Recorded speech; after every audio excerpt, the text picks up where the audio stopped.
Let me bang. I do let you bang. Hey, Let me bang the game, man. I let you bang. I let you bang. Greetings, nerds and virgins. Go for Jesus. No for Jesus, people. Hey, I'm not surprised, motherfuckers. Ladies and gentlemen, it is time once again for your favorite mixed martial arts podcast. Recording out of Los Angeles, California, it's MMA Roasted with Adam Hunter. Who the fuck is that guy? Who the fuck is that? Hey, welcome to the brand new MMA Roasted Podcast. Me, Adam Hunter, here with Bill Dawes, my man, a really good friend of mine. I think I know him. I'm not sure. Good dude. Could be a serial murderer. You never know. Could be. He's a brown belt in jiu-jitsu. He's killing the game. He's a black belt in comedy. And how are you, man? What's going on? Oh, not much. I'm in Austin, about to fly back to LA. You know. Yeah, you were in LA like 2 days ago. Yeah, I've been going back and forth a lot. Because you just had a baby. You just had a baby. Just had a baby. So I'm not flying to LA to avoid the baby. That's not what's going on. Right. Give me that look like I see what you're doing, Bill, and it's not that. No, man. Hey, listen. It's work related. Of course. I look, when my kid was young, my wife still gives me a hard time saying I was doing comedy and blah, blah, blah. And I'm like, but it's hard when they're born. It's like a football that talks or that cries. It's just like and shits, mostly shits. And shits. And you kind of, and is your wife or is your baby mama breastfeeding? Is that what's going on? Yeah, and she breastfeeds probably like 20 hours a day.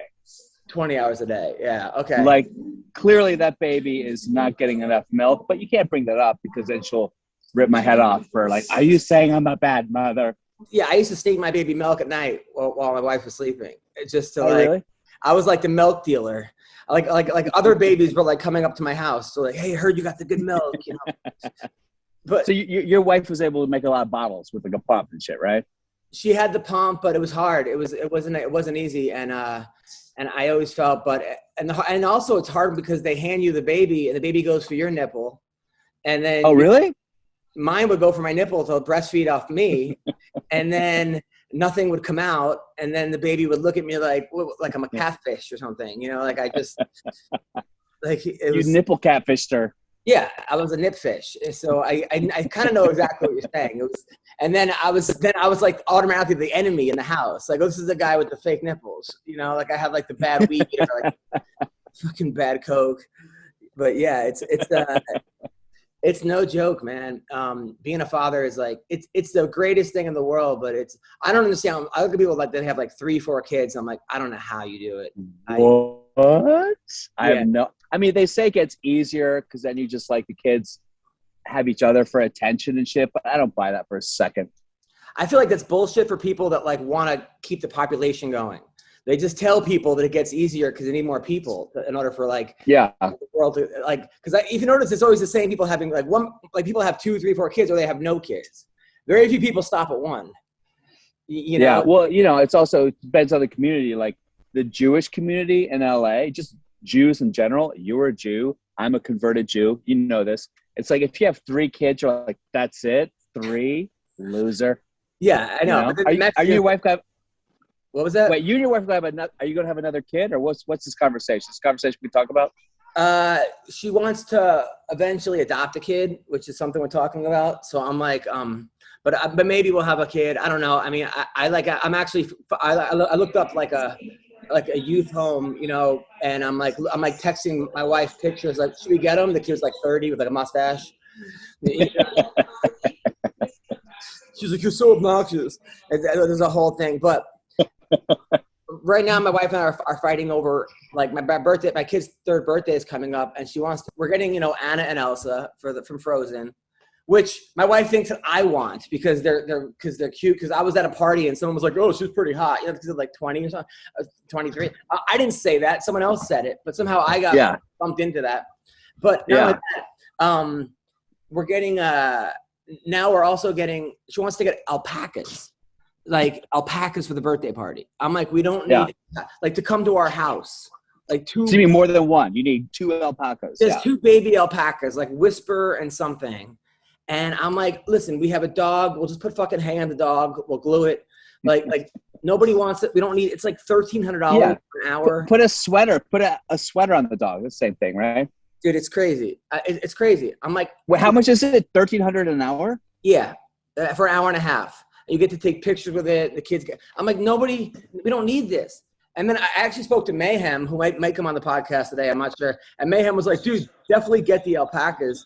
That way, anytime that you want to, buy something that's like not, she doesn't want, like, well, who bought the alpacas? He's like, it's your ace in the hole. I'm like, that's actually a decent point. But we don't have, alpaca money. First of all, and it's fucking obnoxious. So we're already having Anna and Elsa. We're having butterflies. Yeah. We don't need to fucking, it's 110 degrees out. I don't need animal fucking rights people in the front yard. I may call them myself and be like, I may call PETA and be like, hey, could you be like, hey. Oh, they get a refund. So only need like 5 minutes with alpacas, get pictures. They call animal control and they get a refund. It's a good plan. Dude, this is like, oh God. Anyway. By the way, I have a video, my how a white man says the N-word to a black man video. Yeah. I don't know. Yeah, okay. I've had like 50 comments on saying, is that Mayhem Miller? Oh, but everyone thinks I look like Mayhem Miller. So this show, allegedly, we have Phil Baroni coming on, Mayhem Miller. I texted Hector Lombard. I know we definitely have Tim Johnson coming on. We got a packed show, and this guy Trap Gambino. You know this guy Trap Gambino? He's like my favorite rapper. He is a rapper, and he's also a fighter. Well, he's got his first fight coming up. He was on Dr. Phil because Dr. Phil was convinced he's not a real fighter, and he's just trolling people.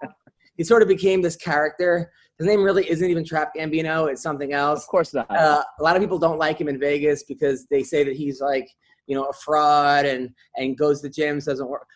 We're going to find the true story. He's always been nice to me. Oh, wow. Judge people. Now, do you remember that guy who would troll the Eddie Bravo places? He's actually friends. Renato Levad, what's his name? Yeah, Renato. Yeah. And he would pretend he was Brazilian. Yeah. And just start fights with everyone who was not like Brazilian. He's a legend. But this is a different type of dude. Okay. Hanato is like, that's a whole nother level. And we're going to have Hanato back on the show pretty soon, by the way. He's great, yeah. He's a good friend of the show. But did you watch any? So there's like no fights this weekend. The big fight coming up is obviously McGregor versus Poirier. That's at 3. So everybody's talking about. People are just counting out McGregor. Like, I know for sure. I've never seen a fighter, except for maybe like Sean O'Malley and the other guy who's like that. The guy who dates all the hot girls. He's dating Tracy Cortez, Brian Ortega. Where people just like, who by the way dated like Halle Berry, Demi Lovato, now Tracy Cortez. This dude, and he's like very quiet and like soft spoken, but carries a big stick. Right? Yeah, exactly. I've never seen people just hop on and off a bandwagon like they do McGregor, because everybody after Cerrone was like, McGregor's back. He's going to blah, blah, blah, blah. And then he loses to Poirier, and everyone's like, he's done. He's finished. It's over. Like, he was winning that fight. He was winning. I know. He won the first round. He obviously lost the second round. It didn't end well for him. But it was a very competitive fight.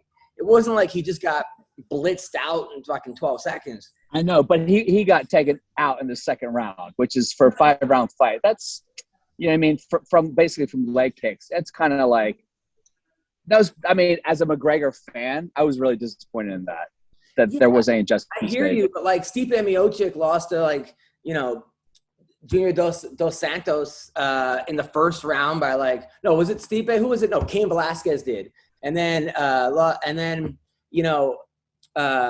Stipe lost to Ngannou in 1 round, and people lose in 1 round and then come back and win fights. It happens all the time. Yeah, but I think the thing is, he won so much money with Mayweather that people are like, well, what's the money? There's no money incentive anymore. Now it's just a matter of he already has his 2 belts. So it's just a matter of pride. Like, I don't know. It's kind of like what people like Tom Brady. Like, everyone wanted to discount Tom Brady when he went to Tampa Bay. Look what he did. So I kind of think like nobody wants someone to be like a superstar for that long in the end. You know what I mean? I hear you, and I was never really I was not a Conor McGregor fan based on like a bunch of things he's done over the years, and coming in on the flight and throwing a fucking dolly, whatever, and then his antics in the Mayweather lead up were ridiculous, and there was some things he's done. I'm just like putting down Nate Diaz for coaching kids. I mean, I remember he came to the awards. He wouldn't accept the award unless he got like a huge amount of money. It was right across the street. He's done a lot of things over the years where you're just like, at the same time, you can't discount how good of a fighter he is. Everyone is just writing the dude off, which is crazy. And same thing with like O'Malley. Like Sean O'Malley lost that one fight where he broke his ankle. He was winning the fight beforehand, and people just hopped off the O'Malley train. I mean, just hopped off. And now O'Malley, by the way, is fighting a guy. Everyone was lining up to fight him, and they picked a guy that, like, I don't even know who's fighting, but it was not the guy that everybody wanted him to fight. But also, Adam, no one's really rooting for the white guy right now. You know what I mean? You think that's what it is? Come on, I don't think it's a white. I don't think it's a white. I think that I don't know what it is. I just never the rich white guy. People just hop on and off the train so quickly. The only time it doesn't happen is like with the Diaz brothers. The Diaz could lose like 13 in a row, and people will still be like fucking. And so will I. And Nate Diaz, honestly, somebody said he ran out of rounds. He would have won every single fight he's ever been in. Maybe not the John fight if it was like a 20-round fight or a 30-round. Or he would have bled to death. But here's another thing about his last fight. After he like stunned him, instead of him trying to get the meme and pointing, he could have finished him. I don't know. He was too like caught up in his ego. I hate that shit. It's crazy. That was crazy. He stunned him. He should have won out from him. Instead, he was like, I fucking hated it. He could have won that. That would have been think about it, as badass as it was. He did that. He would have been legendary if he won that, and he could have. He was that close. You know what? He's not the first guy to do that. I remember when Jay Haran fought Ben Askren, and this was back when like Askren was like the guy in Bellator, and it was like I thought it was like 2-2 going to the fifth, or it was close, and Jay Haran dropped him in the fifth round and put his hands up. Like I'm like, this is not boxing. Like you don't get a 10 count. What are you guys doing? I don't know what. I have no idea why that's like happening, or like why guys do that. I have no idea where the fuck Trap Gambino is, by the way. Come on, dude. So anyway, it seems like he catfished you too. Seriously, man, he definitely wouldn't be the first guy to catfish me, or first person. A lot of fighters are like, yeah, I'm coming on, and then they don't come on. So do you have bad blood? Okay, now that we have some time, do you have bad blood with anybody? Are there any fighters that like will not do your podcast, or they're just like, I'll never come back on, or anything like that? You can use a name that rhymes with their real name if you want. I mean, John Jones blocked me on like every single things I didn't even know he was like following me on, like Farmers Only. Those are some of your best trolls about John Jones. John Jones probably doesn't like me, but I don't think he would even know me if I walked past him, he'd know who I was. I think he doesn't like the account. Yeah. But when I met John Jones before that, he was one of the nicest people ever, and he was a really good guy. So I have nothing against John Jones. It's just like my job was to make fun of MMA events and make fun of of course. So when somebody like hides underneath the octagon or gets into a hit and run, or they have to move an entire event because you tested positive for picograms. I mean, what do you want me to do? Like, what am I supposed to do about this? You have to say something. I mean, I think one of your first viral tweets was like, John Jones, want to get some John Jones. He can't get himself for Christmas, so I got him a clean urine test or something like that. Urine sample. The one I did on Sports Nation that they just went crazy was I said he tested positive for steroids for steroids, but he had no idea there was steroids in his cocaine, and they were just fucking. They lost it. That was great. That was great. That was a fun show. Michelle Beadle. And by the way, there's a couple girls. I used to have such a crush on her. I asked Michelle Beadle out on a date like 10 years ago. Really? How did it go? And then, well, she was covering. I was doing a play that was produced by the NFL called Lombardi, and she was covering it, and with ESPN. And she came to the show. We were talking. I asked her a date, and then we were talking, and I talked shit about a girl I dated once on DM. She's like, I can't date a guy who would talk shit about a girl that I dated. I don't know what you're going to say about me. And I was like, well. Wait, you were trying we're to still impress her, friends. you guys were going back and forth, and then like to make her. We had a date set up. Was and the I girl ruined it was because the girl hot? Was the girl hot? Was it you trying to like say, oh, I dated this hot girl to like impress her? Was that the thing, or are you just trying to talk shit?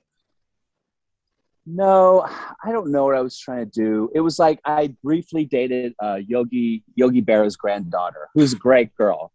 I don't even think I said anything bad. I don't know. I think it just freaked her out because she's very private about her. And she was going through all of her personal shit with that hockey guy at ESPN, which got really ugly. So I think it was the middle of that, and she was just like, I can't get involved with anyone who's saying anything about anyone's personal life. You know what I mean? Wow. Yeah. It was my fault, without doubt. But she's still cute, and I still talk to her sometimes. I screwed up with Brandy. I did a show one time, and Brandy was in the crowd. It was like a mostly black audience, but not all black. I was like the only white guy in the room. It was Chris Spencer's show, and I got off stage, and Brandy was like, "You're my new favorite comic," and I was like, "Brandy," and she's like, "Yeah." I'm like, "Wow." I'm like, "Thanks." And then we're talking. She's like, "I love your jokes," and I was like, "Thank you." And I was like, "Hey, you want to go on a date?" She's like, "Absolutely not." I was like, I'm like, "All right, what about us on a date? I just take you out for drinks, and it won't be a formal." And she's like, "Nope, I'm done with men." Yeah, I think I asked her out like 5 different ways, and she said no every time. Well, you didn't blow with her. She just didn't want to go. You should maintain the friendship. Why do guys always, they have a girl who loves them, who's a fan, who wants to help them, and they just go, let's fuck. That's such a guy move. Yeah, I know, but she was like super pretty also. Like I wasn't just, of course. Like, I didn't really want her as a fan. I mean, I was like, she's actually a lot prettier in person. In person, she's really pretty. Sometimes like girls, like they don't look as good on TV as they do in person. And other times, like you ever see someone in person, you're like, wow, I don't see what the hype is. And then Brandy was the other one. It was the first one. She looked really good in person. I was like, but now I told my wife that every time Brandy comes on, my wife like changes the channel or something. I was like, come on, like. What is Brandy up to these days? I don't even know. They're bringing back some show, and she's like going to be the star of it or something. Like something good, something actually pretty good. Oh, that's cool. Yeah. Was it the show Brandy? I feel like with a lot of women that are famous, if you're like, oh my God, I have a crush on this woman, if you just waited it out like 15 years, you can probably date them. You know what I mean? Where their star fades a little bit, you can get in there. Yeah, I hear you. I mean, or even girls, not even famous girls, like girls you liked in high school or college. They're like on their 3rd divorce, and they're not aging as well as they like once, you know, like, yeah. 100%. Yeah. Well, I mean, I dated my high school crush. I dated Tia Carrera briefly. From Wayne's World? Yeah. How did that go? She's a sweet, she's a very nice lady.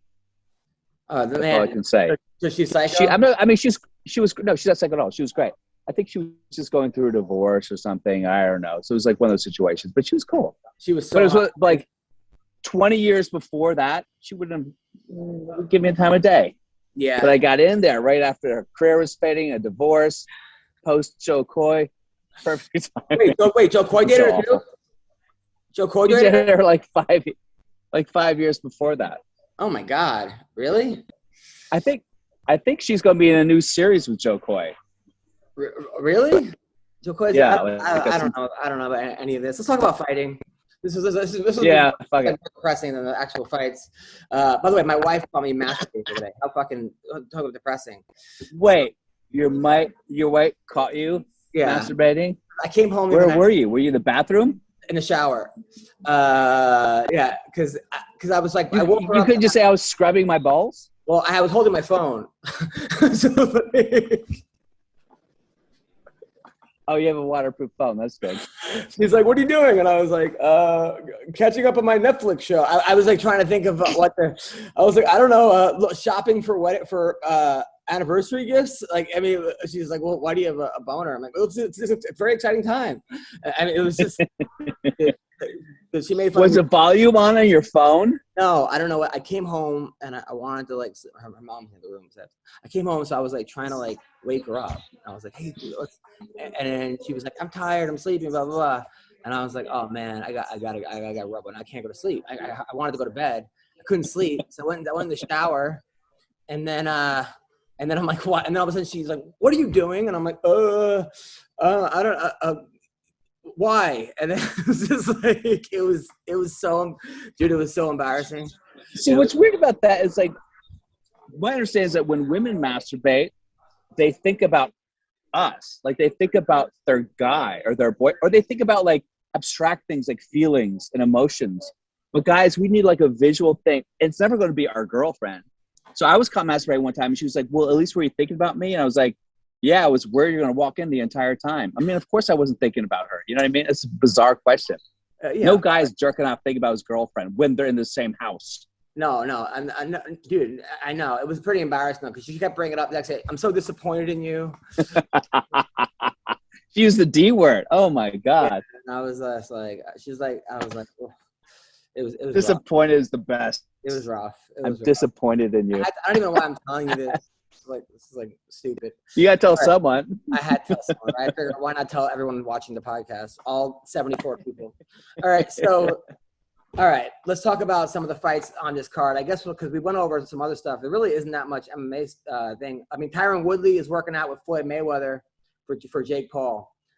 I don't know if that's a good idea. I mean, Mayweather doesn't fight.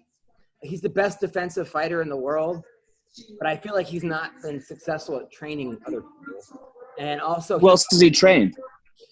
I don't know. Every time he has a guy in his roster, it doesn't seem like it goes very well for him. Except for this guy, Gervonta Davis, who we got later. He didn't like raise him. And he also, I heard he trained the basketball player that got knocked out by Jake Paul. I heard he trained, what's his name? Nate Robinson? Yeah, Nate Robinson. I heard he trained him. So I don't know. I just feel like I really hope Tyron wins. I really hope Floyd Mayweather is just going to train him where to put his money. Because Tyron Woodley, he's not going to like lose even if he loses. Like it's going to be a minimum of how many million for him. Yes, but at the same time, if he loses, it's over. I mean, like Ben Askren, who's going to pay to watch him fight now? Like he can't get back in the UFC. Who? Ben Askren. Well, he was already retired, right? I know, but let's say he wants to come back to fighting. Yeah. I mean, they're not going to – I mean, there's no way Dana's not going to be like, okay, yeah, sure, the guy that got knocked out by Jake Paul in 1 minute who is now – let's give him a shot. Yeah. I don't think he cares anyway. And I guess $1 million is fuck you money, but is it anymore? Is it even fuck Not you really. money? I mean – yeah, it's not fuck you money. So – it's fuck a certain amount of people money, not fuck you in general money. I mean, don't get me wrong. It's you got to take the risk. You got to take the risk. You can't pass it up. Because first of all, if you knock out Jake Paul, you're a hero to everybody. You got a good shot of knocking out Jake Paul if you're Tyron Woodley. He's that athletic. He's sparred. He's got the right people behind him. He's got the right camp. But if you lose, I don't know if there's any going back. I mean, Tyron Woodley wants to be I guess he could be an actor.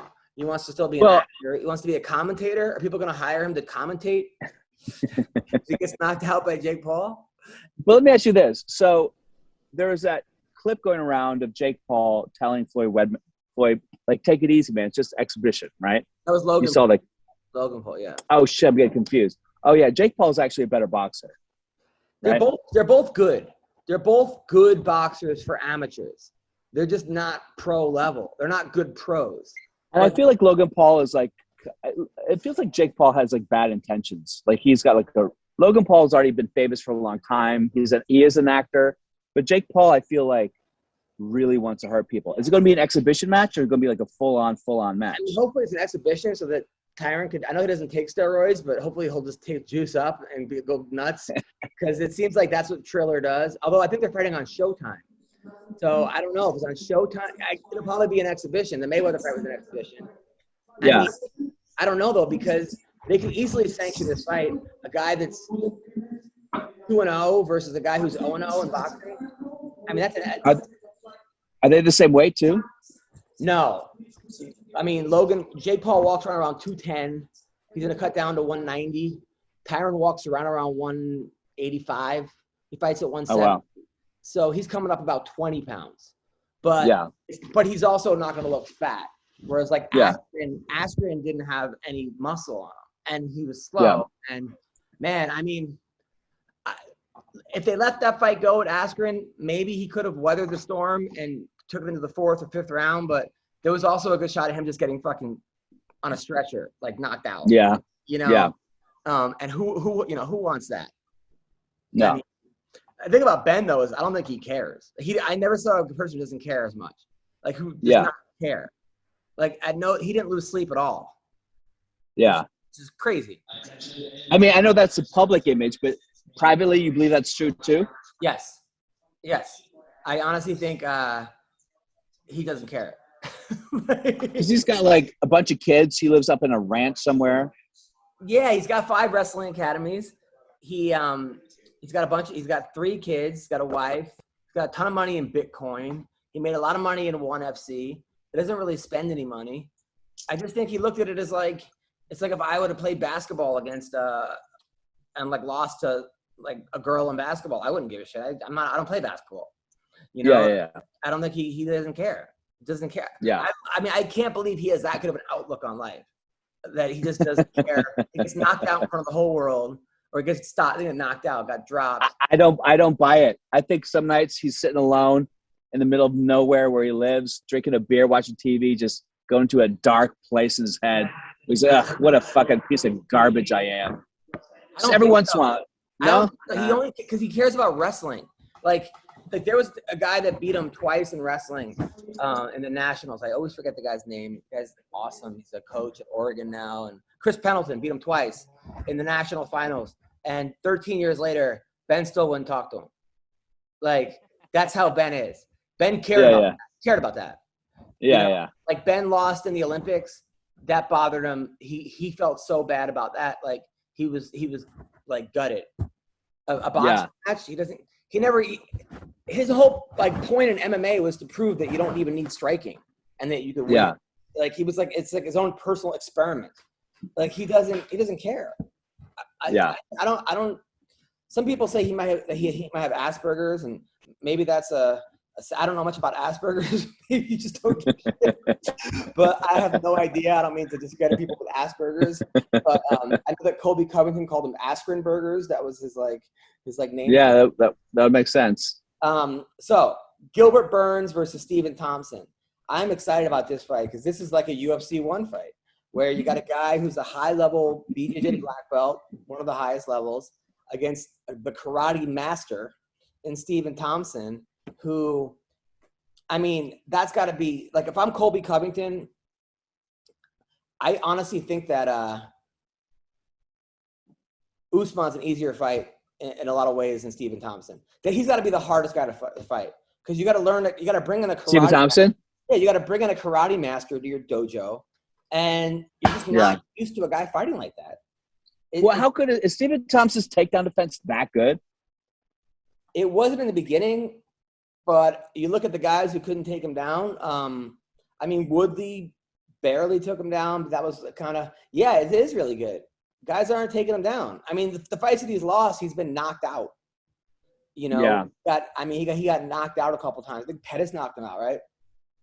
Was it Pettis that knocked him out, or did he beat Pettis? Or with Masvidal? He beat Masvidal, and then Pettis knocked him out. But I guess I feel like the whole like karate thing has been proven to not be that effective. And I mean, look, Stephen Thompson has never been a championship. He's not a boy anymore. Obviously, he's almost 40, isn't he? Wonder Boy. I don't think he's almost 40. But yeah, he's like. But like, I just think that, I don't know. I just can't see him winning. I just don't buy it. Because I can't lose my faith in jiu-jitsu. I know it's like wrestling and then jiu-jitsu, but it's wrestling jiu-jitsu, man, at the top tiers of the MMA game. I mean, it's not karate, bro. Karate is the Dane Cook of martial arts. I don't even know what that even means. It's like I heard it one time. I was reciting it. Listen, for the most part, you're right, but you get these guys that are like fourth Dan black belts or something, like just the next level. You get these the elite of the elite. You get the Lyoto Machidas, you get the Wonder Boy, and you get the MVPs, and their karate is so fucking good that but once they found out Lyoto Machida's fucking game, he was easily beatable. You know what I mean? He was older though at that point. Yeah, I guess so. He was older. When he was younger, he knocked out Randy Couture. His tooth went flying in the fucking fourth row. And then Randy was like, yeah. I lost my tooth. There's a will you get another tooth? Well, I mean, at one point, Rashad Evans. Remember when that happened? Yeah. I guess I think it's like Colin Kaepernick. Like Colin Kaepernick was like a great quarterback until people figured out his game, and then he was terrible. And then everyone could beat him, and then he became an activist, surprisingly. But I think it's the same. I shouldn't have said that. Maybe cut that. Nah, who cares? But I think it's kind of same thing with karate. It's like once you figure out that game, it's so beatable. I just feel, you know what I mean? I mean, Wonder Boy's only lost once. I'm not Wonder Boy. I mean, MVP's only lost once. Yeah. And so I don't know. I hear what you're saying. It's just hard to figure out a game at the highest level. I agree. Yeah, I know. You take the average college wrestler versus the average black belt in Taekwondo, and the wrestler's going to take him down and just pound him out. Or the jiu-jitsu guys going to submit him. But you take the highest level, and it's just like, it's kind of like jiu-jitsu. It's kind of like, what's his name? Ryan Hall. I mean, most guys can't do what Ryan Hall does. But Ryan Hall beats like legit fighters because they are like, what the fuck is this guy doing? Like, how many rolling heel hook fucking combinations? It's how do you get anyone? If you're fighting Ryan Hall, how do you get someone to emulate that? How do you bring in a guy like Ryan Hall? Like, what do you do? You got to go. I mean, you got to have crazy takedown defense, obviously. And you got to have at least like a brown belt level of jiu-jitsu to even compete with him. Yeah. I'm sure. I mean, but he's beaten like good guys. He's beaten like really good guys, Ryan Hall. But what's the deal with his MMA career? He was supposed to fight, and then it got canceled. He's coming back. I think he makes a ton of money in doing seminars. Yeah. He's a strange guy. I mean, I like him. He's got Tourette's syndrome, and he's like socially awkward, and like he's just like really smart, and seems like he is who he is. Doesn't care what you think. Yeah, of him. That's like a lot of the jiu-jitsu guys are like real fucking like true nerds. Like Mikey Mamacito, whatever his fucking name is, Micah. You know that guy? Yeah. He's like the only American to like win the gold medal twice in a row, and he's the biggest like comic book. Wears his glasses, and he's like, ugh. Like, all those guys are nerds. Eddie Cummings was a total nerd. He was a physicist before he got into jiu-jitsu. So I think there is something about like Asperger's and jiu-jitsu that like work together, you know? Because it's very mathematical. It's not like tough. What do you think of that link I sent you where that guy was going up against Sean Strickland and that huge jiu-jitsu guy who's like I guess who got like one Abu Dhabi, the heavyweight. He like kept going for like, did you see that? He kept trying to break the guy's arm. And the guy got fucking pissed and like backwards karate chopped him and kicked him. You watch that? Oh yeah, I saw that. Yeah. Oh, because the guy he was boxing and he kept doing like a wrist lock, right? Or he kept doing like they weren't actually boxing. They were just starting from the feet. And the other guy was training for a fight, so he was like, "Don't pull that cheap shit." I mean, there is something like when you roll with like jiu-jitsu people in general, and they go for the wrist locks, which is completely fair in competition.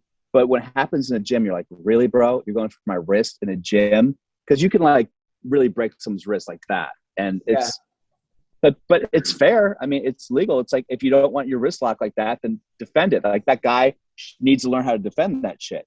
That happened to me, man. I was in Scott Einstein's gym, Epstein, and there was a guy who was a pretty famous broadcaster. I'm not going to say he was, but he did a lot of football and MMA. Let's just say that. And he was in the gym, just kind of like stocky guy with no neck. And he, like my second day, he kept going for like heel hooks, like rolling heel hooks. And I just like pulled out of it kind of because I was like do well against him in wrestling, you know. And then Epstein flipped on him. He's like, "What are you doing? You're gonna break the kid's fucking ankle." He goes, "We gotta learn somehow." And like really? Yeah. What are you doing? what are you doing? You know, that's the thing about wrestling. There are no moves like that in wrestling. You can't equate that to wrestling. Like, I mean, there's no way. What about the suplex? Yeah, in WWE or the camel clutch. But in wrestling, like all the rule, like there's no like real move that you could just like fuck someone's knee up or. I guess is a Boston Crab a real wrestling move or is that like a WWE move? WWE. Because I've seen that submission in a UFC fight or in an MMA fight. But even like a twister in wrestling, which is like pretty much, which is, exactly, kind of a banana split, they call it, or whatever. It's not going to like fuck anyone's, it's just going to be painful. Yeah. It's not going to pop your rib out.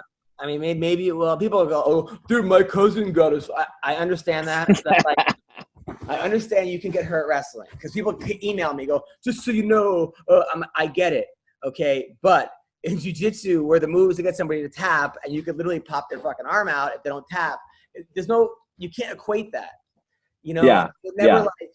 There's no like high-level move in wrestling where, I don't know. I get that. Yeah, because there's basically there's really only 2 moves in jiu-jitsu that can come on instantaneously that are both, well, they're kind of legal now. They just changed the rules for heel hooks in IBJJ. So they're teaching it now because it became so popular. There's heel hooks and wrist locks. Those are the ones that they can come on and you can have permanent damage in literally less than 5 seconds. Everything else, like an arm bar, you'll have time to resist and tap and stuff like that. You know what I mean? Yeah. It's crazy. So Gilbert Burns Thompson. So you think Gilbert's going to win? Yeah, for sure. I have to believe that. Greg Hardy against Tai Tabusa. You know who Greg Hardy is? Yeah. He was a football player that had a domestic abuse allegation, and he got kicked out of the NFL. Then he started training in MMA. He did pretty good. He knocked out his first 6 guys, but then a couple of his fights, he kicked the guy in the ground in the head that you couldn't do, and then another one he had an inhaler. They gave him an inhaler in the middle of the fight, which is also so. He was still doing very well for a guy who hadn't really done MMA or any kind of martial art. His last fight, he was winning, and then he gassed out, and then on the ground, he looked like a fish out of water. He just got murdered on the ground. And everyone's like, where does he learn? Yeah. Blah, blah, blah. I think people don't factor in, when you're really tired, sometimes you could look like an amateur really easy. Yeah. So I'm not saying his last fight. I think he's a lot better on the ground than people are giving him credit for. So he's fighting Tai Tabusa. You know who this guy is? I don't know who Tai Tabusa is now. He sounds like a jiu-jitsu guy. No. I think he's from New Zealand. He's a fucking badass. This should be a good fight. This should be a really good fight, actually. I'm excited about this one. What's Tai Tabusa's discipline? Let me think. Let's see. Tai Tabusa. He's by the way, I don't think any of our guests are coming on, by the way. It's okay. We can shoot the shit. Exactly. Tai Tabusa. I could still look see if Jake Shields is available. Oh, he's from Australia. He's a heavyweight. No, it's all good. He's fighting in the heavyweight division. He's from Muay Thai. He trained over at AKA. His Australia, blah, blah, blah. Yeah, I think he was mostly a striker. He's just like a fucking big dude, really big dude. And he's good. I mean, he's a really good fighter. He's got 11 wins. He's got 3 losses. As a boxer, he's 7-2. And this should be a good fight because a lot of people, they really don't really know how hard this dude hits. Greg Hardy hits really hard. But he's got a good chin. So that should be a good fight. I know people were really Greg Hardy seems like someone who's an amazing athlete, but his emotional problems might get the better of him. You know what I mean? Yeah, that's true. He also has asthma. That's also part of it. He gasses. A lot of times when you're emotional, it just takes fighting 1 round. It's like fighting 10 rounds. People can't. Yeah. And then when you're behind or you're on the ground, it's just people have panic attacks or this or that. So yeah, that should be a good fight. Hardy's been really nice to me as far as it's hard because I want to have him on the podcast, but how do you not ask him about the elephant in the room at the same time, with all the allegations and this and that, and how do you do it in a way where it's I don't want to. You just don't ask him. Don't ask him. Come on. Then people are people go, you're a fucking wife beater on your show. Blah, blah. I mean, at least give him a chance to explain himself, right? I don't know. Well, maybe that's something you have to have a conversation with beforehand. Say, look, in terms of is there something you want to defend or explain or something you want to address? He doesn't want to talk about it.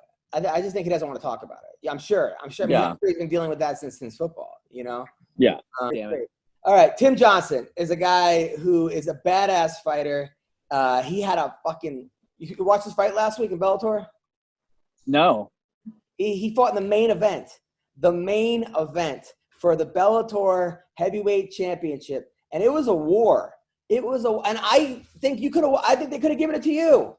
I don't know. Some of these judges one judge had like 54. I'm like, what? You definitely were the tougher guy. I mean, you were saying, punch me in the face to that monster. How do you feel about that fight, Tim? Honestly, I feel pretty good. Like I'm really happy with my performance. And I know it was a close fight to call. But like you said, when I heard 45-50, my jaw just hit the floor. I'm like, what? Are you kidding me? Like, I know for a fact I won at least one round. I'm pretty sure I won two. In my brain, I won two. But I wasn't. If I lost to a split decision or, a 47-48, I could understand that. It was a close fight, but man, that 45-50 just floored me. That was complete. There was no way. I mean, that fight was crazy. First of all, you're fighting Moldavsky, who's a killer, and he's punching you in the face, and you're screaming at him. You're like, come on, what were you screaming? I don't know, man. I kind of got lost in the moment. I mean, you've watched a lot of my fights. I don't usually get that animated when I fight. It's just, I was just kind of like, hey, let's fight. I'm tired of this running around the ring chasing you stuff. Let's throw down. I just kind of got lost in it. Dude, you just kept wanting to it was very close. Do you think you ever had him rocked? I know one time I did. I actually kind of commented. A couple people commented on it. It was third round 3 or 4, and I came up with a hook and tossed him right on the top of the head there, and he kind of wiggled a little bit, but I didn't want to really go hard charging in. But as you do in fights, you think back to all kinds of moments. You're like, oh, I should have done this, should have done that. But overall, I was pretty happy with the way I fought. Did he ever have you rocked? No, I don't think so. I mean, there was a couple times, other than the knee to the pelvic area there, that kind of rattled the cage. But overall, no, it was a fun fight. I mean, his punches hurt, but it wasn't like I was going to drop in a second. Dude, I was so proud of you, man, because it was a rough start. You got the Bellator, and right away you lost to Congo like fucking quick. You lost to Minikov, and people were like, "Oh shit!" Like. Yeah, I know. I might have been one of those people going, man, I don't think I'm at the end of my ropes. Maybe I am. What the? Dude, then you won 3 in a row. I remember the first one was against Tyrell Fortune, who they were like, everyone was sucking this dude's dick. Like, this guy, greatest fucking fighter ever. This and that. And then you came back and just knocked him out. And then everyone's like, okay, that was a fluke. Yep. And then you went up against Matt Mitrione. And Matt Mitrione, that was a weird fight, but you beat Mitrione too. Yep. Then you beat Chet Congo, who beat you. I mean, you're on a tear, man. Yep, I know. It's confidence is a heck of a thing. Like I said, I don't think with this loss I don't think I lost any ground, anything. I feel pretty good, and I think I'm gonna be back in there sooner than most people think. So hopefully we can keep the momentum going. Mayhem Miller just joined us. Mayhem, how are you? You're here with Bill Dawes and and Tim Johnson. You watched Tim's fight last week in Showtime? No. Okay, well, he fought for the heavyweight Bellator or the Bellator heavyweight championship. It was a close decision. It was a fucking war.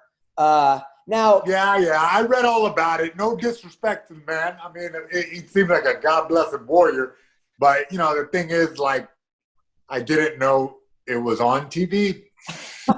Yeah, Bellator is the worst. I mean, it really is like surprise anal. You take your girl home, you're like, oh, she wants anal. Like, oh, this is great. That's so but it really is like Bellator just all of a sudden, you don't know it's crazy. Yeah, nope, I'm with you on that. I think definitely could do a little better in that promotion standpoint, I guess, letting people know when the fights are and what's coming up. Now it said that you were working in Minnesota in the Chauvin, like the riots, right? Yeah, I was guarding the courthouse during the whole thing. We were like the first people there and one of the last to leave. So okay, Bill, if you don't know, he's in the National Guard. He's also in the Army. He was in the Army before that. So what was it like guarding the courthouse in Minnesota? I chose the night shift because I was like, man, if anything pops off, like the nighttime is going to be like when the more exciting stuff happens. So I kind of want to be involved in that. And there was a lot of inexperienced people on, so I didn't want them being on overnights and doing something stupid. So I was like, I volunteered myself. But other than that, I mean, it was something to see. It was definitely an experience. I got called a lot of names. but that's to be expected. What's the worst thing that happened? Is there one story that happened in particular that was terrible or scary even? Well, I mean, there was what's her name? Maxine Waters, like, was in town, and she, like, was doing this whole thing, telling everyone to, push back and fight back. And not even like 2 hours afterwards, like, a bunch of guard guys got a drive-by shooting. They got shot at. One guy went to the hospital because he had eye shrapnel went into his eyes and stuff. Yeah. So I was like, oh, that's cool. I guess we should probably be a little heightened now.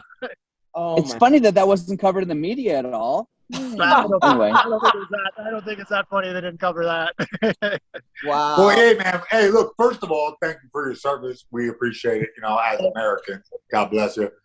But second of all, like, if they say open fire on some of these protesters, what would it take for you to do it? Oh, we couldn't do nothing, man. We were, honestly, everyone, like, talks, it's painted bad that we were there, but we were there for the same reason they were. All we want to do is make sure people have their First Amendment rights were protected on top of, like, property damage.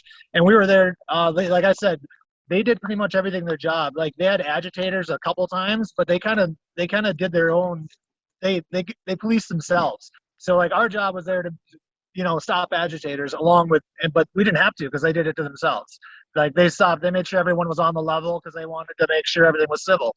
And, that's why we were there. And we wanted to make sure that, just like anything else, we were handcuffed on. I mean, everyone thinks we were there for the police side. We were there for both sides. Well, democracy works. So, Tim, what kind of fight camp is that? Like, you're training during the day and at night you're guarding how do you train for a heavyweight championship fight while doing that? I didn't, because I think we got there like March 5th. We got to the courthouse, and then paperwork was coming through because at the time I didn't know I had to fight. I didn't sign a contract till about halfway through April, about the first week of April. So I knew the fight was coming, and my leadership at my unit didn't have to do this, but they did. They actually released me about 2 weeks early, so I'd go back and start training for the fight. And they didn't have to do that. I could have been there going, man, I'm running out of time. But, they understand that, I only work once, twice, maybe 3 times a year. So they kind of let me duck out. So you go from there to sparring in Ngannou? No, well, Ngannou was back in Cameroon, so I didn't get my sparring rounds with him this camp. Which was all right. He probably wasn't the same look that Moldavsky gave. yeah, that's true. Well, man, now you got a beautiful baby. You got a hot wife. You're not working at the strip clubs anymore, right? Nope, I'm not. The only thing I do every once in a while is I go back home and I work in the field for harvest, which we'll see if I go back home this fall or not. Wait, what are you harvesting? Corn and soybeans. There's only 2 things. Oh, you don't remember this? This guy's a soybean farmer back in the day. The most testosterone-laden soybean farmer of all time. Dude, since I've known you, you were an Uber driver. You worked at a strip club. You were in the UFC. Then you were in the Bellator. Then you were a truck driver. Tell your wife to get a job. God damn it! And you're a soybean farmer, and you're guarding the courthouse in Minnesota. Like, you've had some fucking life, dude. And you're the most boring guy I know. And all those jobs pay minimum wage, including Bellator, right? No, Bellator is making money in Bellator. I know. I'm very happy with the switch. Fuck yeah. Well, Tim, keep up the great work, man, and thank you for everything, brother. Nope, absolutely. I appreciate it. Thanks for having me on, Adam. Anytime, brother. Anytime. God bless. So Mayhem Miller is his return in person, not via in person. Well, listen, bro. In person, nothing, bro. You're in like a fairy book doll land where you're sitting out here next to Hansel and Gretel's house. You're the only guy still left on quarantine, Adam Hunter. All right. Well, you're not calling via payphone, is what I'm trying to say. I don't have to pay for the call. So here we are. So let's do a little update, because I've been telling everyone what you've been doing. So Mayhem calls me up and he's like, "Yo, I got like 8 or 9 guys that want to train. I don't have a gym though, and I moved from where I was. I don't have the wrestling room anymore. So I know Ian Harris, funny comic. He has a place called Fight Science. I call up Ian. Ian's like, I'm the biggest Mayhem Miller fan. I think he's probably the most brilliant fucking fighter I've ever seen. I would love to have him. So you go over there, and within a week, you're running the whole gym. Like, Yeah. How's that? Talk to me. How's this going? Well, you know what? There's like a tremendous amount of guys like in there with like fantastic talent, but so far not so good. They had their like first amateur showing, and I think we went 0-90. Like it was a bad night for the Fight Science gym. You know, when you hooked me up with these guys, you know, I really thought that I would have some time to prepare, but it was like hop, skip, and a jump, and we're in the fight camp. Like it's gone. It's on right now, and I got to tell you, we got to fix some things around there. That's okay.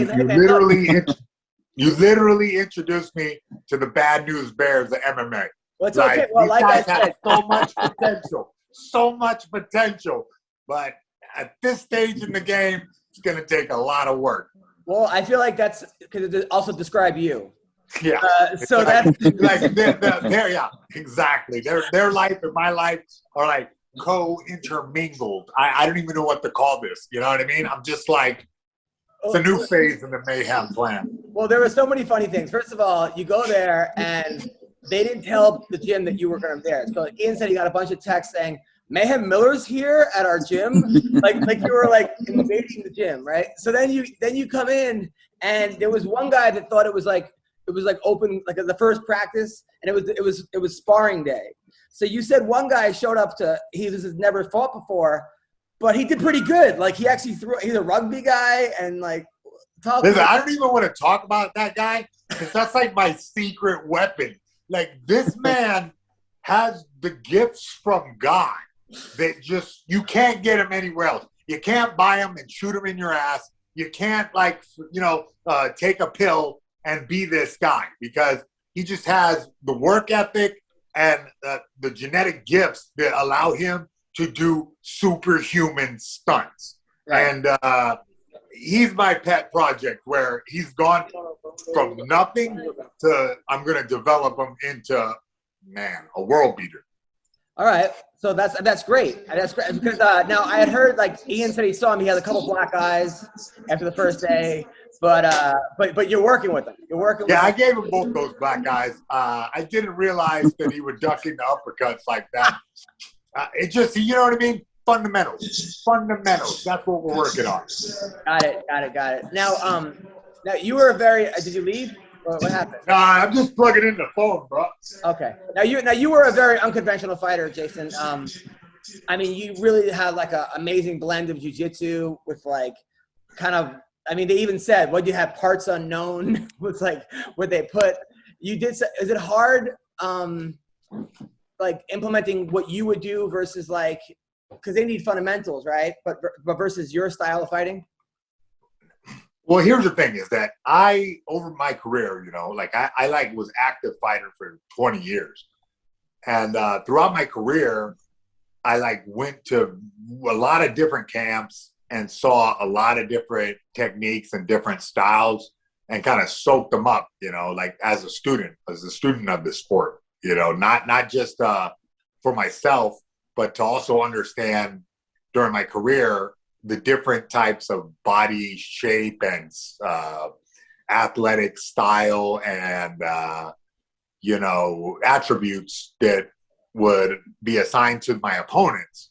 So what I had to do is, instead of just learn the stuff that was best for me, I would learn the stuff that, you know, all the techniques on the spectrum, you know, for whatever style the guy uses or you know, is prone to, you know, is like, and so that, you know, was just a selfish thing for myself during my career so that I could adapt and overcome, you know, and as my MMA record, you know what I mean? Like I got like a lot more wins than losses because I found a way, you know. But now here, late in the game, you know, 40 years old, what the benefit of that was now is that I have a bunch of different canvases to paint different techniques onto.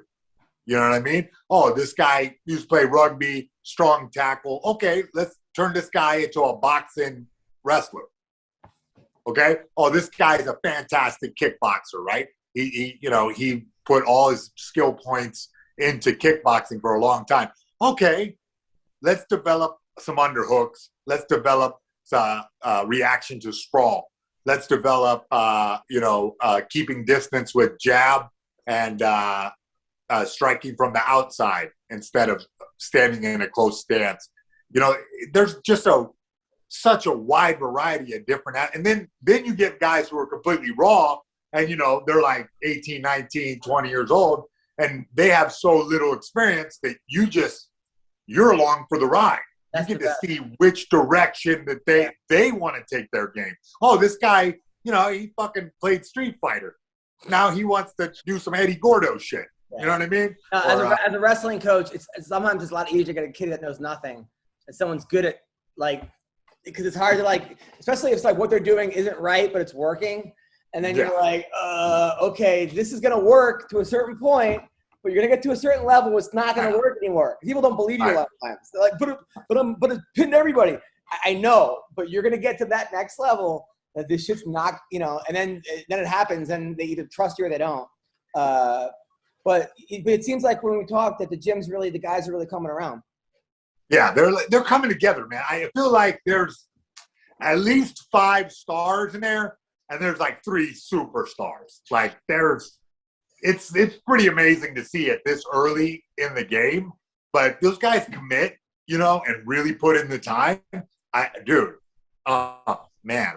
like the sky's the limit. Like, you know, those guys can do anything they want with their physical talents. Well, listen, it's really shocking to see. Well, listen, you're driving an hour a day. You're fucking driving to the gig. You're getting there at 7, getting up at 7:30. Doing it 5 days. You're doing it 5 days a week. Like a normal human being, bro. I like it, man. Truck driver. I'm proud of you, bro. Jesus Christ. I'm actually, Jason, this is something you need. You need this. I'm going back to do some gangster shit. Man, all right. I knew you'd be good at this. I knew it. Just like when you were in jail, you said you were leading the workouts, right? Oh yeah. Yeah, you know what? That facility, that lockdown facility definitely benefited from my time there. Everybody was like in tip-top cardio. Everybody knew how to throw a 1-2. You know, I think I severely affected the prison population with skillful violence. Now, were people coming up to you and then saying, "Hey, Jason, you know, we know you're a good. Can you teach me some moves?" Like, how did it? Nobody calls me Jason in there. But Mayhem, they were saying, "Mayhem, can you teach me how to fight?" People they come up to you and we having classes in the gym. Yeah, on the yard. Yeah, yeah, it was rough. Yeah, it was crazy. You know, you kind of got to work with what you have. You know, if you get stuck in a bad situation, you know, you have to rise above it somehow. And my technique was to, you know, buy some shower shoes off the commissary, strap them onto your hands, you know, put some socks over them, and then box on the yard. Yeah, that was my term. Yeah, that's what I did. Bill, what were you saying? Do you have any? This is a kind of segue. Do you have any plans on fighting again? Is this something that even interests you at this point? At this stage in the game, I'm just letting the young guys kick my ass a bit so that I can, you know, get in shape and, you know, impart some of this knowledge on them. You know, if they want to soak it up, then fine. You know, if not, I'm also getting in shape and, you know, exploring my options. Yeah, well, I mean, you have the name. You have the name, and like people are rooting for you, man. I'm saying, what the fuck I gotta do? I gotta fight Jack Paul. I gotta fight fucking, you know what I mean? Fucking Nick Diaz. Fucking, you know, I gotta get angry and you know, call out Mike Tyson. You know, what is this weird ass fight circus that we're living in? You know, suddenly. Everybody and their brother is calling out Lamar Odom, and you know what I mean? Like, I don't even know who to fight these days. You know what? That would be Next a good one. You should fight one of the Pauls. I think that match could actually happen. Don't you think? Bro, Adam? I'm like the original fucking YouTuber, bro. I like Yeah, you are. YouTubing in 1996 when yes. Jack Paul was still in his mama's balls. Now, who do you think wins, by the way? Because Tyron Woodley, they said, is now training with Mayweather. He's taking it very seriously. It's not a Ben Askren thing where he does, like, you know, women's aerobics for 30 minutes a day and then shows up. So Woodley, you know, he does not want to lose this fight. Who do you think wins? I mean, look, Woodley taking it serious. He's going to dance on I mean, look, the smart money is with Woodley, right? He's the underdog. Whoa, really? Well, Jake Paul's been doing this 3-4 years straight, training under Sugar Shane Mosley, training with some of the best guys, bringing in guys like Ryan Garcia, just boxing. Woodley has been doing everything else on top of the rap career and the acting career. And he's also 37. He lost 20 rounds in a row. You know, he's getting up there. He hasn't looked great. But that being said, Woodley has had 3 months now to just focus on boxing. Woodley also has 5 kids. Jake has no kids. I think he's got 4 or 5 kids. Woodley's got a lot on his plate. But Tyron does not want to lose. Tyron's a better athlete. He's a better fighter. He's a better boxer. It's just a matter of how much wear and tear, and will the size be a big advantage? The 25 pounds. So if this dude comes in at like 210, 215, you know, and Woodley has been a little trigger, you know, hasn't really been pulling the trigger his last couple fights, but he's also been fighting Usman and Colby Covington. He hasn't been fighting Nate Robinson, Ben Askren, and some kid from YouTube. So there's a lot here. I don't know. I obviously want Tyron to win, and I hope Tyron wins.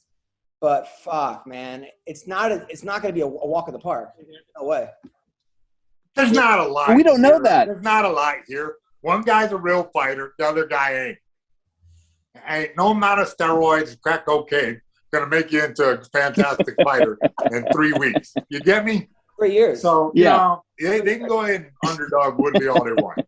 3 years, though. Is there any proof that Jake Paul can actually box? I mean, real proof.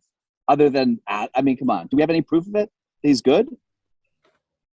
Guys that have trained with him, Mike Perry said that, like, he ships a lot of merch, bro. I mean, that's a lot of boxing, bro. That's a lot of boxing. He's been boxing shit since Heavy D was skinny. Hold on. Yeah, no, the reality of the situation is 3 years of boxing ain't going to do nothing, man. 3 years of boxing against Tyron Woodley, you know, have that time. And granted, Woodley took a lot of damage in his career. Yeah, also, Woodley hasn't boxed. It was MMA. But just that getting your blood up in front of, like, everybody and your mama, okay, standing there in front, doing the weigh-in, doing that, having all that experience, then kind of having like a shitty on the way out of the UFC, kind of being bummed out that people are hating on your rap career. I think a lot of this fire can get under Woodley, and he can fuck Jack Paul the fuck up. Like, that's just my opinion. I really hope. I hope that happens. To it. Me too. Now, now, Rashad Evans came out of retirement. He wants to fight Logan Paul. Bruh. Now, that's the whole other side. Logan Paul is a goddamn animal, bro. Logan Paul is one of the best fighters of all time. Logan Paul cannot be stopped by no Rashad Evans. Jason? All right, so Rashad Evans versus Logan Paul. Wait, Rashad Evans is fighting RuPaul now? Okay. I can't keep track of all these Paul brothers. Also, all right. Ru is the black one, right? In serious note, what's his name? Came out of retirement. Riddick Bowe is fighting also. Riddick Bowe came out of retirement. Don't he fight my dad? Riddick Bowe came out of. He wants to fight Mike Tyson in Triller. Tyson fucks him up. The same Tyson that beat. Did you watch Tyson fight? No, I had never even seen it, bro. I was on the inside. We don't got pay-per-view in my cell. Didn't all they have was Like the Kelly Clarkson show? Motherfucker, if you ever say that name to me again, Adam, I will come through this screen and burn down your dollhouse. Wait, so what happened? Why did jail have Kelly Clarkson for 24 hours? Dude, if you don't know, okay, because you live in the regular world where everybody else does, okay, where we have Netflix and Hulu, and if you're fucking rich, you got Disney Plus, all right? No. All we had was channel motherfucking 4, all right? So here we go, baby. I don't even wake up to watch Rachel Ray. Then Kelly Clarkson is on, all right? Then you eat lunch, and guess what? Ellen fucking DeGeneres is looking just like Adam Hunter and telling the same happy jokes, okay? All right? Then I work out and take another nap, all right? And then hopefully it's motherfucking Thursday, so SVU is on, and maybe I can watch Criminal Intent afterwards if these animals will stop screaming in my fucking ear about bologna sandwiches. Now, I'm so happy. They offered you a plea deal for 3 years, right? And 4 years. And you said no. You said no. I said, go fuck yourself. I didn't do it. Because what happened was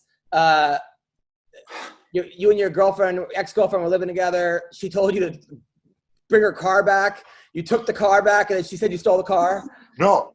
What she said was, I said, I'm breaking up with you. She said, I don't care. Go get my fucking car. And I was like, all right. So I went and got her car and got pulled over. And I said to the cop, hey, man, I didn't even run the stop time this time. And they said, turn around. Well, I mean, it was way harsher. All right. Well, okay. You're in a much better place now. You're in a much better place now. But I was worried because I told people you turned down a plea deal, and everyone who knows anything about jail was like, oh, he's fucked. He's fucked. He's fucked. Yeah. Because you were looking at like 20 years, right? Life. Oh. It was Life? Bro, this broken criminal justice system. I'm glad, I'm kind of glad you brought it up, man. Because, like, my plan going forward, okay, because now that I got my shit together, and, like, I kind of was close to having it together before with this ex-girlfriend, but you just can't have your shit together when somebody else that you're with all the time doesn't. No, it was a toxic relationship. It was toxic. Very toxic, okay? And I take full responsibility for that because that was my screw up, I knew that this is the type of person that she was. And, there's some kind of messed up thing in my head. Oh, I can help her. I can save her. No, you can't save people like that, especially if they want to abuse the criminal justice system and get you locked up for no reason and, then just play this romantic game with the police officers. It's like, it's not romantic. It's abusive. It's abusive. Beyond that, one of the big things for me going forward is to help push the criminal justice reform. Because what I saw in there was a network of basically an economy of, instead of giving the poor people just a little bit of COVID money like they did to keep everybody afloat, these guys turn to crime. Because when they get busted, it's free rent. They just go in and out of the system. And who pays for that? The taxpayer. That's who. And guess what? It's much cheaper to buy books than to put up bars.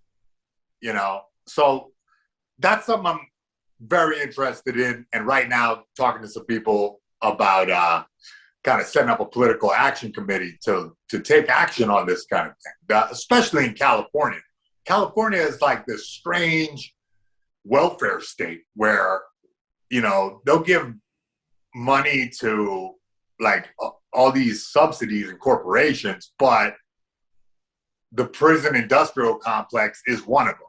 They'll subsidize that and they'll keep these guys running through the system forever when there's plenty of guys that could have had a normal life that I ran into.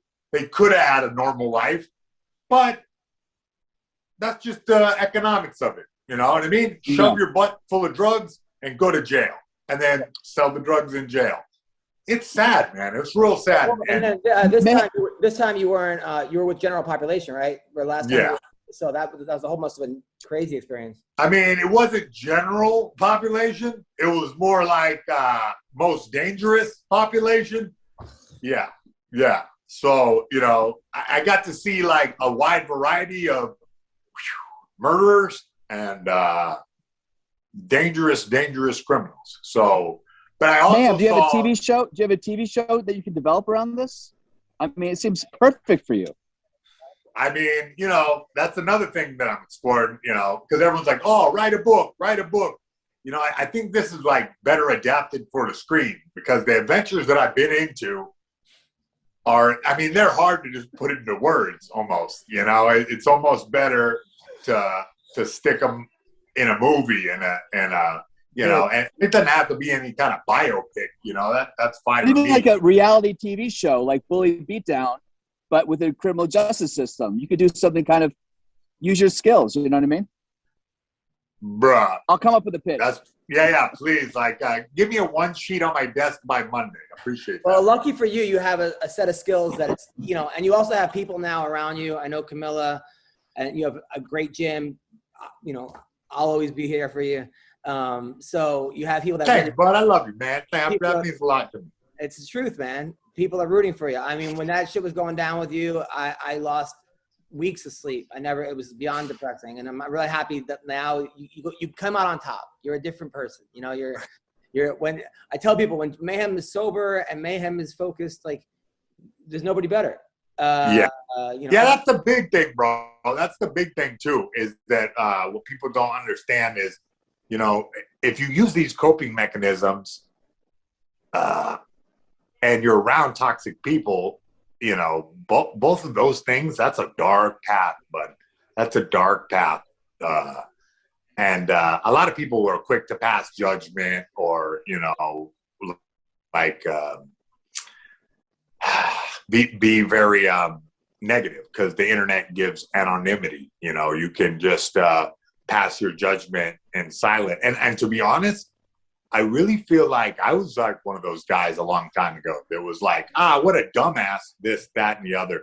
Well, you don't really understand what people go through, you know, like it's hard to encapsulate a story in a quick Zoom meeting, you know, but these, you know, trolls across the internet, they like to like sum up their hate in one comment, you know, and the reality of the situation is that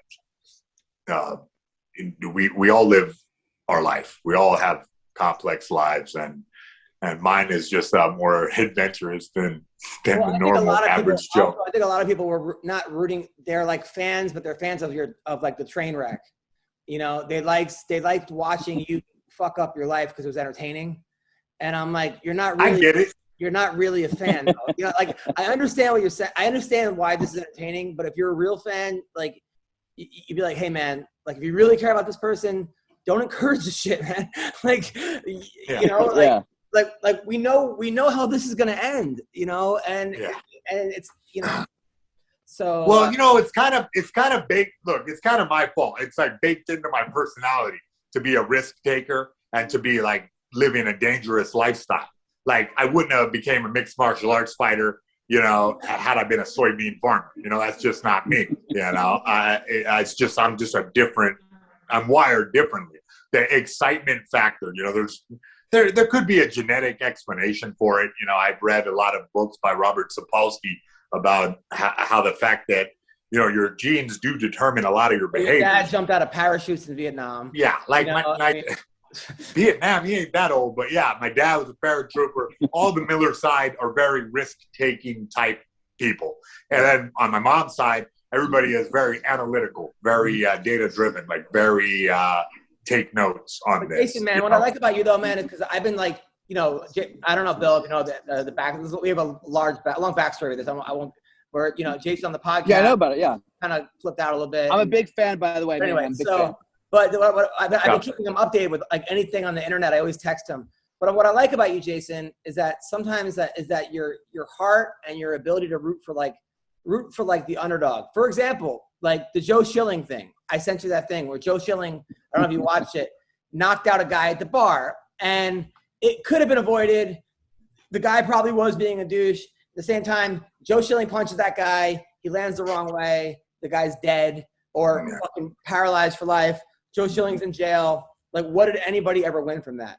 I sent that to you, and Jason, like, the first thing you said, you're like, this looks really bad for our sport. You're like, this is not.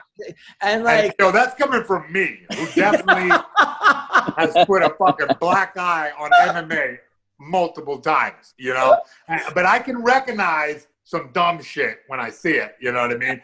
Now, granted, okay, that's Joe Schilling's bar, and everybody vouched for him, and he got off this time.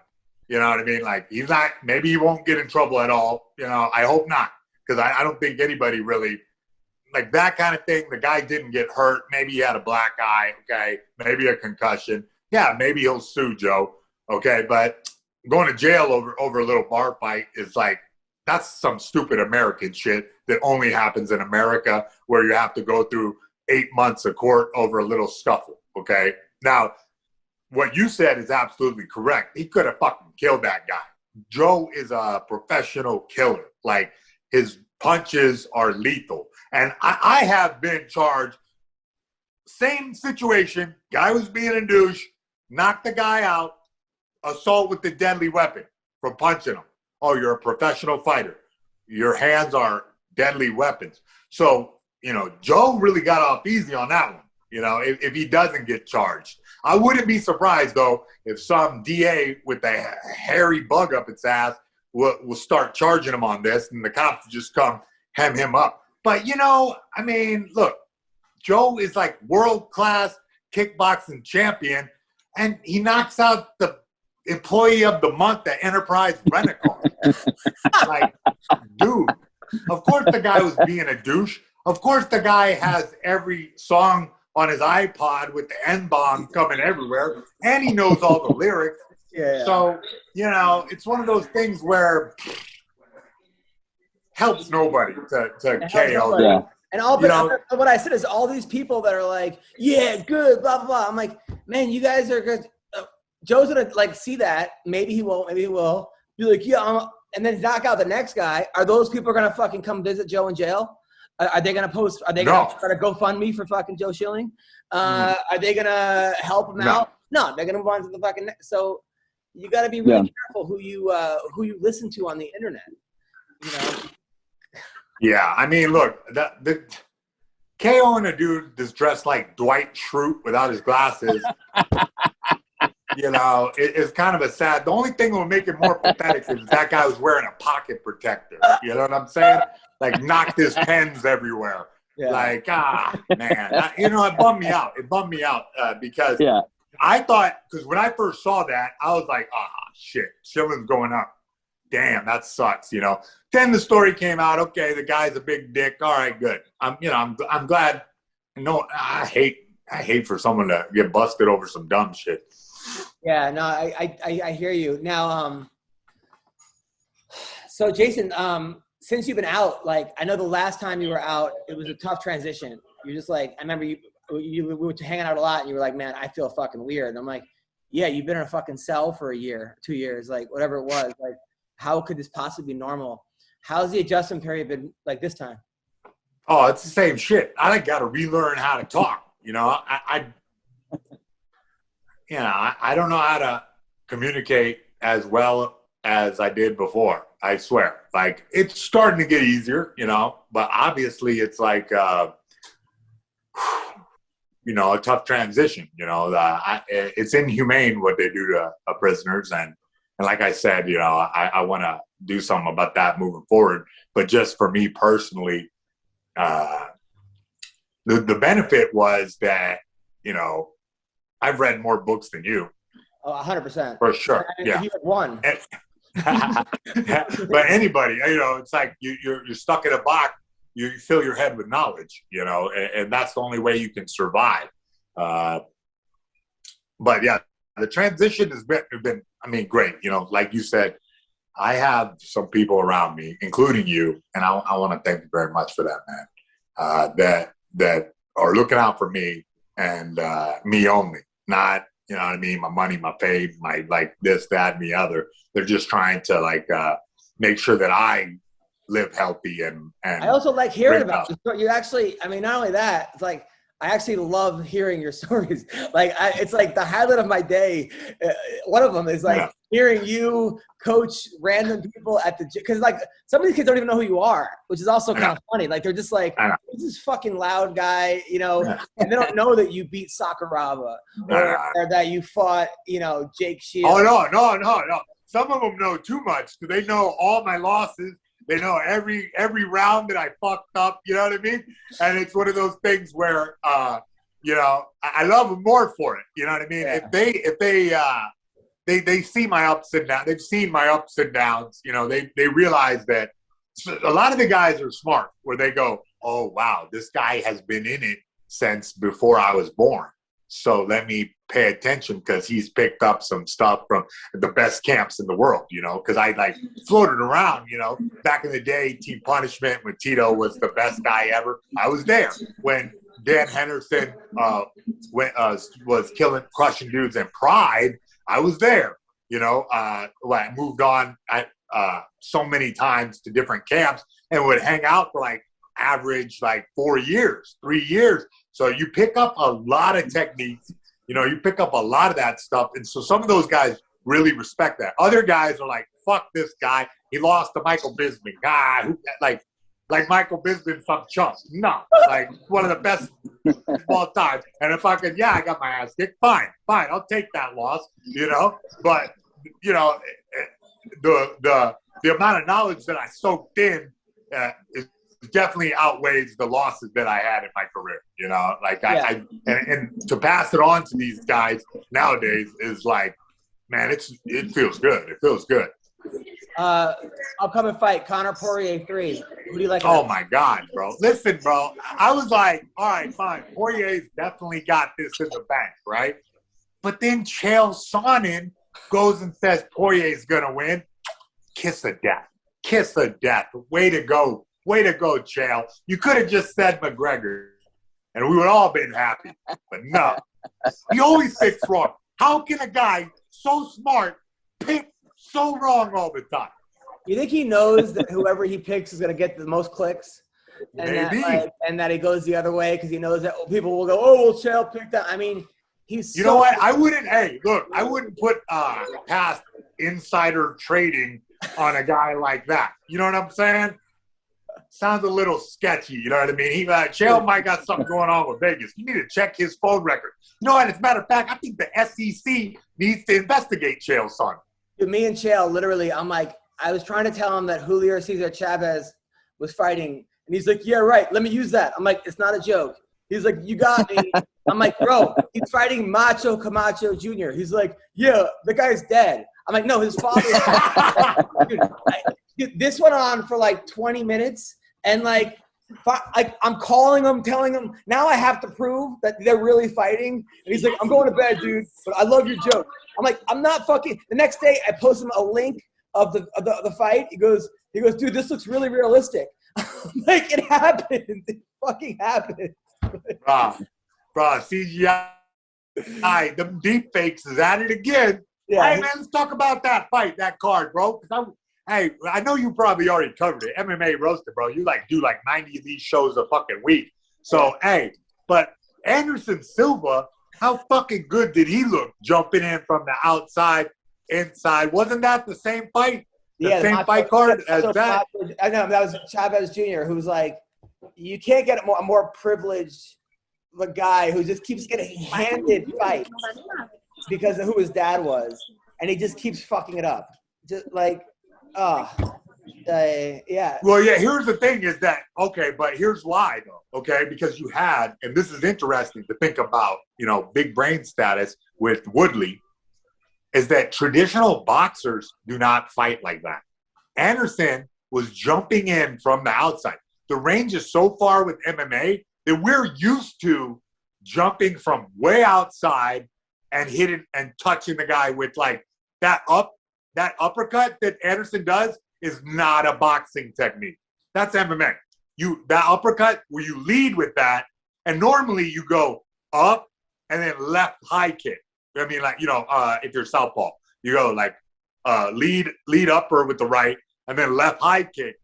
Okay, this is a kind of thing to get the guy to raise his hands and then bring it behind him, and opposite for the orthodox, where you throw your left in like an uppercut fashion and then bring a cross behind it or a right high kick.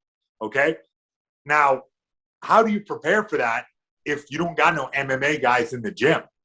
You don't. And if you don't even like training anyway. Oh, really? That's how he is? I mean, he's always been like the laziest guy, but he's super talented. That's an interesting thing because I've seen it go both ways.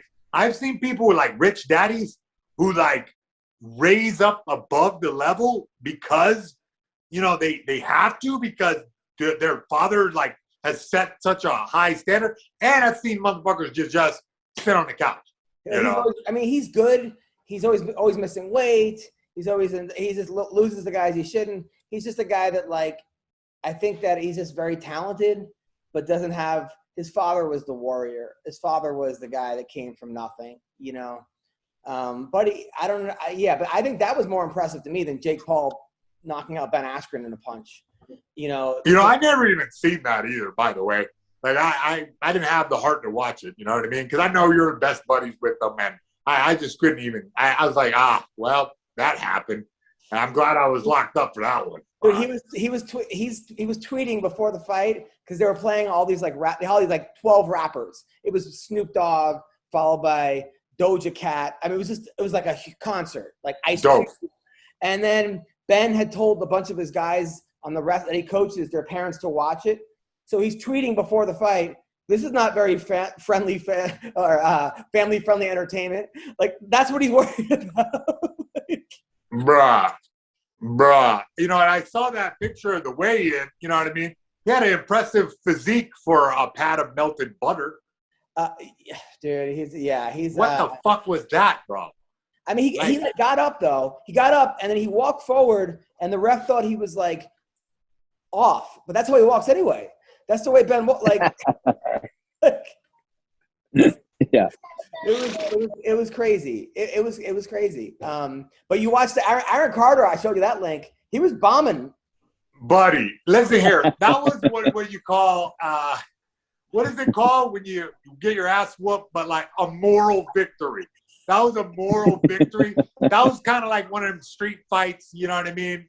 Where you're outmatched, giant black dude coming at you, and you just piece him up real quick. And sure, you got your ass kicked afterwards.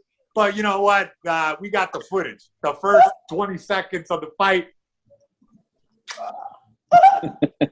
He got him. He got him a few times. That's all he wanted. That's all Aaron Carter. You know what? If Aaron Carter would actually like train with me, like if you would like fucking put some shit together. He went through 13 trainers. Oh yeah? He kept firing them. Everyone. All right, give me money. I'll be number 14 and 15. Yeah. Fucking hell. 13 trainers, man. Good Lord, bro. What is he doing? I think it's just so funny because fighting is one of the things that everyone watches and everyone's convinced they can do it. Yeah. People like nobody would like watch a basketball game and be like, I'm going to take on LeBron tomorrow. Oh, yeah, I'm going to fucking cross LeBron the fuck up, bro. Look at here. My fucking You've never seen me angry before, bro. When I'm angry. I just need the right shoes. I mean, when I get mad, it's just never – but for some reason, everyone's just like, I could be a fighter. Buddy, because fighting is inherent in the human condition. Like, fighting is a natural thing. Also, American culture, we are brainwashed into thinking that the protagonist of the story can just sudden Hulkamania and do some kung fu, okay? That's what it is, bro. That's what I thought a lot about this. As the host of MTV's Bully Beatdown, I specifically oversaw the beatdown of many people who thought that they could fight and could not, in fact, fight. Yeah, dude, so I want to show you this video the other day. But not only that, but hold on. People are getting dumber and dumber. I'll show you. So this is a share screen. So this is at the, hold on, here we go. Oh, dope. Hold on. Oh, bro, this is a new fucking technology for you. What was that Pornhub in your? So hold on. Your history? Probably. So this guy lets this guy hit him at the gym.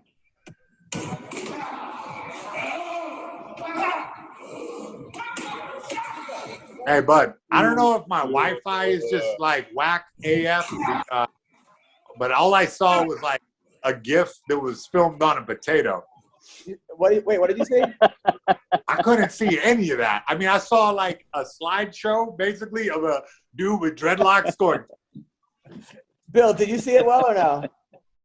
I did. No, I he's mean, at the airport. His Wi-Fi is choppy. even shittier than yours. Yeah, so basically this huge black guy let the other guy punch him and then the guy knocked him out. But what? But Yeah. why? But why, Bloodbath? Why? I don't know. I don't know what people are thinking. Because he thinks he has an impervious chin. Bro, Like, you know I'm a what? I badass. used to do that shit. I used to do that shit a lot.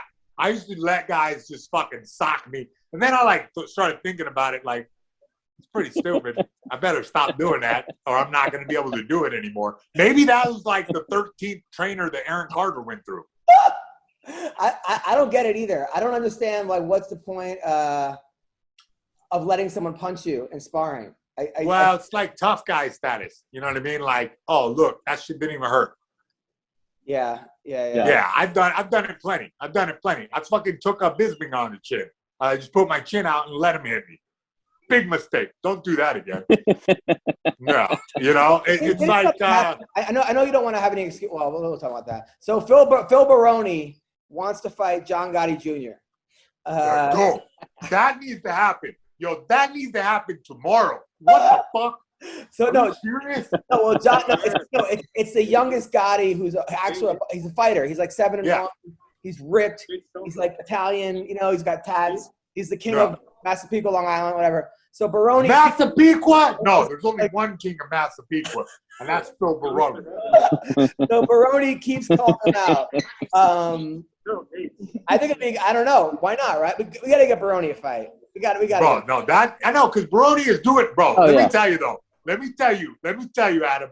Baroni is looking fucking impressive in that pro wrestling shit. He knows how to do it now, bro. Before, I was like, Phil Baroni's going to do pro wrestling. Like, fuck. I was like, I don't know about this. And I saw a couple of things. I was like, But I seen him fucking do it, bro. He sells the moves. He's a fucking fight actor now. He like throw the guy down. Yeah, You're right. But then for some reason, after every event, he keeps cursing out the promoter and calling the promoter a pussy and saying he wants to fight the promoter. Is that because promoters are pussies in general? They are like they're little bitches. Like, come on, bro. Name one that ain't. But is that exactly? Is that good? Is that Dana White's not a pussy? He was gonna box Tito Ortiz. But anyway, I'm not getting into that. But is that good business strategy of a guy that just definitely not to call promoters pussies. I was just fucking around. You know I love you promoters. So, by the way, you've been doing comedy. You were on a show with Leno. Yeah, you know, I actually got introduced to the side of Jay Leno's face. It was fantastic. But weren't you on that?